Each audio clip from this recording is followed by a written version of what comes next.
आज हम तोड़ने वाले हैं उन 3 पुराने मिथ्स को जो रियल एस्टेट के बारे में लोग अक्सर अपने मन में पाले रखते हैं और ऐसी बातें सुन-सुनकर अक्सर लाखों का अपना नुकसान कर लेते हैं।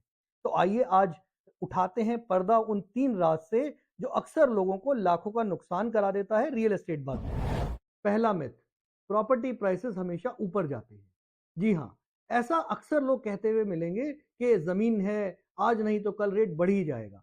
दोस्तों, आज के ज़माने में प्रॉपर्टी और रियल एस्टेट बिल्कुल बदल चुका है और काफ़ी सारे एक्सटर्नल फैक्टर्स जैसे government policies, infrastructural development in the region या मार्केट कंडीशंस या फिर लॉ एंड ऑर्डर सिचुएशन आपके स्टेट, शहर या एरिया के अंदर, ये सभी फैक्टर्स आपकी प्रॉपर्टी को अफेक्ट करते हैं। कुछ एरिया ऐसे भी हो सकते हैं जहां पर ना कोई इंफ्रास्ट्रक्चर डेवलपमेंट हो रहा है, ना कोई बड़ा प्रोजेक्ट आने वाला है, या आपके रीजन में जिस एरिया में आप प्रॉपर्टी देख रहे हैं लॉ एंड ऑर्डर सिचुएशन खराब होती जा रही है।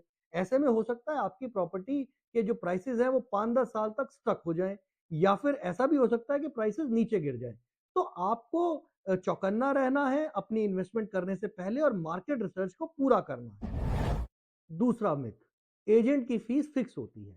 जी हाँ, बहुत सारे एजेंट्स आपको इस तरह की बात करते हुए मिल जाएंगे कि जी हम तो सिर्फ इतने परसेंट पर ही काम करते हैं, लेकिन ऐसा सच नहीं है। आपका पूरा हक है एजेंट से उसकी फीस को नेगोशिएट करने का, बल्कि आपको किसी भी डील में, एग्रीमेंट में एंटर होने से पहले एजेंट से साफ-साफ बात कर लेनी चाहिए कि उसकी फीस कितनी रहेगी, परसेंटेज में और एग्जैक्ट रुपए में, और उसके अलावा उसकी फीस में क्या-क्या इंक्लूड है।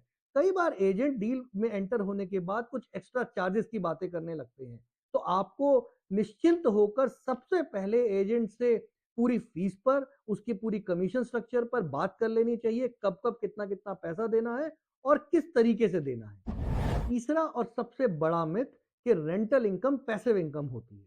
ये बातें बहुत पहले की हो गई। दोस्तों, अब अगर आप सोचें कि आप प्रॉपर्टी खरीद कर और उसे रेंट पर देकर निश्चिंत होकर हर महीने सिर्फ रेंट खाएंगे, तो ये ऐसा नहीं होता है। इस काम में भी बहुत सारी चीजें आपको करनी पड़ती है, जैसे किराएदार ढूंढना, उसकी पुलिस वेरिफिकेशन कराना, एग्रीमेंट कराना, हर महीने रेंटल आपका कलेक्शन करना, प्रॉपर्टी की रिपेयर करवाना, प्रॉपर्टी की मेंटेनेंस करना, ऐसा देखना कि कहीं किराएदार ही कब्जा ना कर ले। इस तरह के बहुत सारे काम हैं जो आपको करने पड़ते हैं। तो अगर आप सिर्फ ये मानकर चल रहे हैं कि रेंटल इनकम पैसिव इनकम है, तो ऐसा अब बिल्कुल नहीं है। आपको इसमें एक्टिव इन्वॉल्वमेंट दिखानी पड़ेगी। इस तरह की और भी इंपॉर्टेंट जानकारियों के लिए हमें अभी